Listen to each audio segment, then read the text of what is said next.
आणि बुलेटिनच्या सुरुवातीलाच महत्त्वाची बातमी आहे। दिशा सालियान मृत्यू प्रकरणात नवीन माहिती समोर येतेय।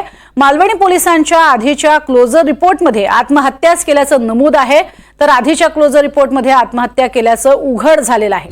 दिशा सालियान आर्थिक बाबींमुळे अडचणीत होती।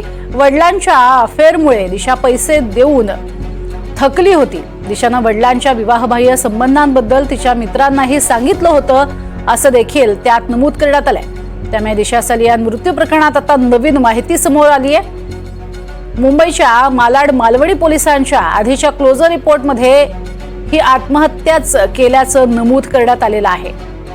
तर दिशा सालियान ही आर्थिक विवंचनेत होती, अडचणीत होती, असंही यामध्ये म्हणण्यात आलेलं आहे। वडिलांच्या अफेअरमुळे दिशा ही पैसे देऊन थकली होती आणि त्यामुळेच तिने आत्महत्या केली, असंही यामध्ये नमूद करण्यात आलेलं आहे। तर दुसरीकडे दिशानं वडिलांच्या विवाहबाह्य संबंधांबद्दल तिच्या मित्रांनाही सांगितलेलं होतं, अशी देखील माहिती समोर येते। दरम्यान ही आणखीन एक नवीन माहिती समोर आलेली आहे। दिशा सालियान मृत्यू प्रकरणात ही नवीन माहिती आहे आणि ही आत्महत्याच असल्याचं क्लोजर रिपोर्टमध्ये म्हणण्यात आलेलं आहे। ती राहत असलेल्या म्हणजे मालाड मालवणी या विभागात ती राहत होती आणि तिथल्या पोलिसांनी क्लोजर रिपोर्टमध्ये तशी माहिती दिली आहे।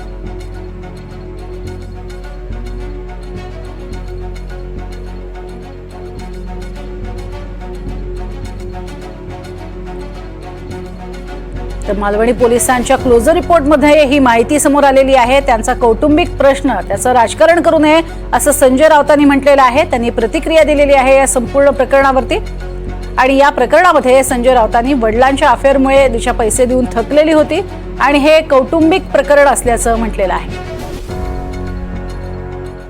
त्यांच्या घरामध्ये आर्थिक चणचण होती, त्या मुलीला डिप्रेशन होतं, हा त्यांचा कौटुंबिक आणि व्यक्तिगत प्रश्न आहे।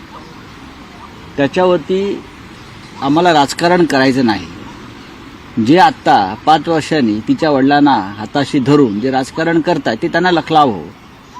पोस्टमॉर्टम रिपोर्ट कालच आलेला आहे, काही दिवसापूर्वी आला आहे, पुन्हा एकदा प्रसिद्ध झाला, इतर काही गोष्टी येत आहेत आणि आम्ही समर्थ आहोत ना, आम्ही समर्थ आहोत। आदित्य ठाकरे समर्थ आहेत, उद्धव ठाकरे समर्थ आहेत, आम्ही सगळे समर्थ आहोत।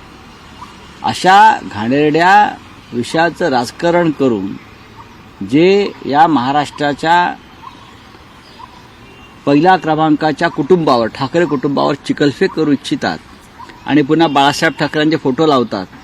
आम्ही बाळासाहेब ठाकरेंचे विचारवाहक आहोत असे म्हणतात, त्यांना लाजा वाटला पाहिजे करताना।